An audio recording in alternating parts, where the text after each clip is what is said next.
This is another film I saw that you did not. It's What's Inside, that premiered at the Sundance Film Festival earlier this year in January.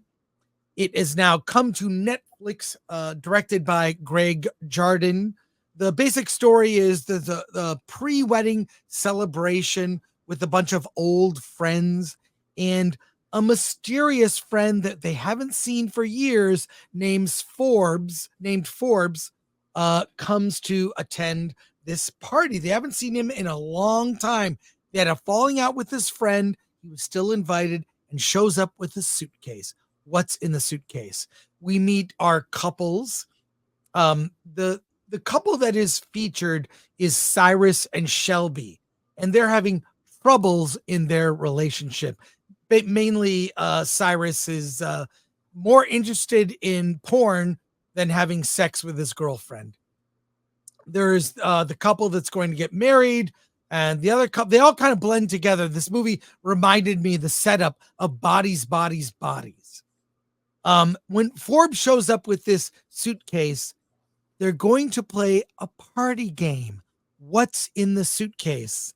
And to tell you about it, the trailers don't give away exactly, but I will have to get into minor spoilers to tell you about what happens. Otherwise, it's hard to discuss this film.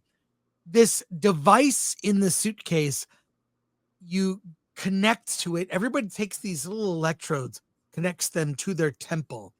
And what it allows you to do is, for a short period of time, switch brains.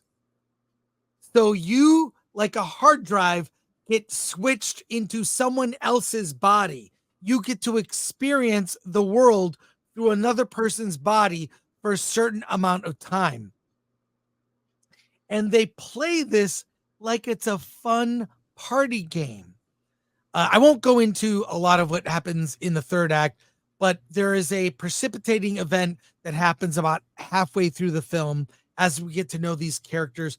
They think, oh, this is a goofy, fun party game, where an accident occurs where a couple dies and those bodies are dead, and the minds that transferred into those bodies are dead, and the people who are embodied in a different body can't go back to that body because that body is now deceased, which creates a conundrum that escalates and escalates. And I can't give away anything more. I thought the concept for this movie is amazing. What it was like, just so weird. The problems I had with it, and I was really looking forward to this because James Morosini, who is in the movie I Love My Dad, which we reviewed and we interviewed him last year. He is the lead actor in this film, even though I would describe it as an ensemble. But and he's kind of a shady guy.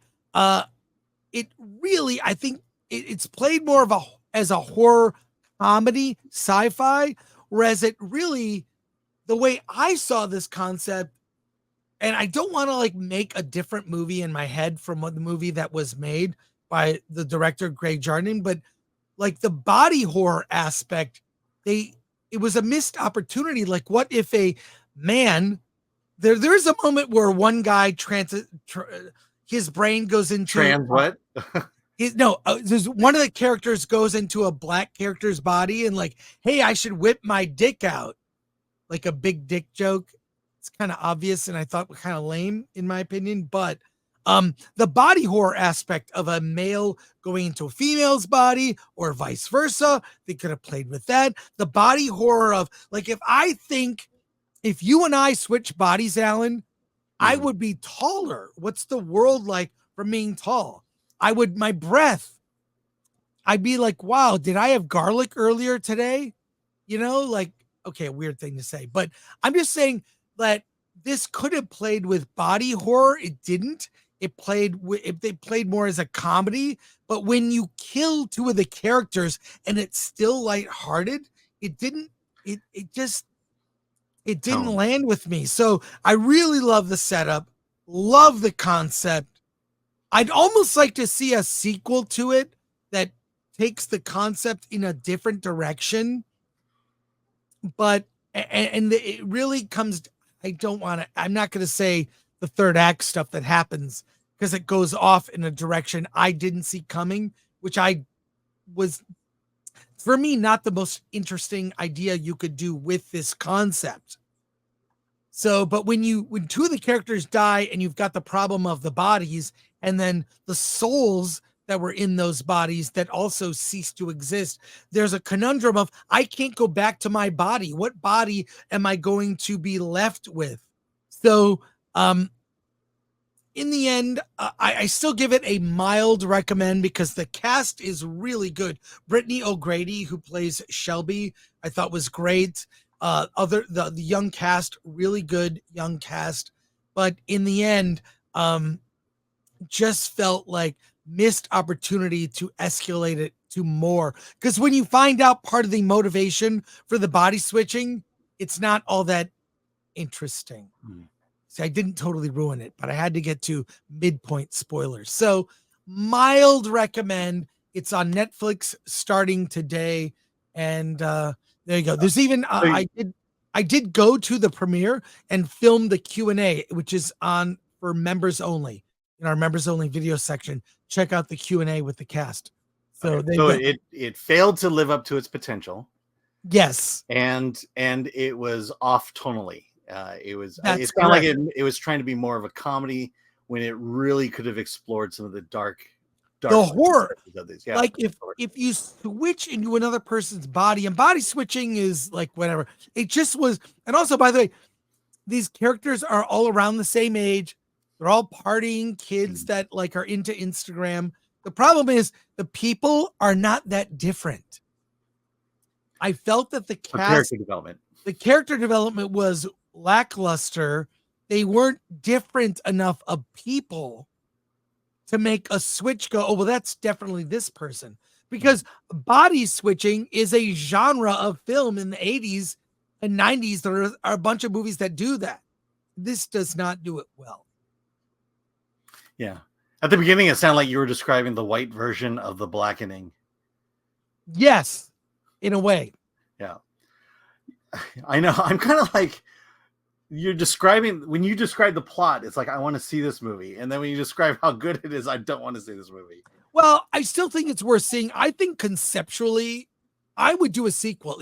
It combines like bodies, the cast, which I did not like that movie, with kind of a almost talk to me in a way. Here's this party game. Let's play this party game. And things go bad.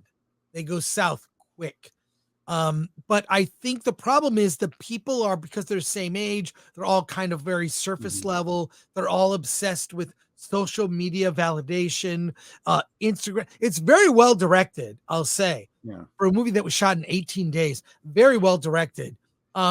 They do this thing because I'll tell you this, it gets very confusing of who's in what body. So they take Polaroids of themselves and pin it to their chest, so you can see this is who is in this body, and they play a guessing game of who's in what's body, who's in whose body. But then things go awry in the middle. Like I say, a very mild recommendation. Great concept, poorly executed, well directed, good cast. So a mixed bag. But I can see why Netflix bought it, and I can see why people at Sundance like the film. So it's different. Different. Different good idea. Okay.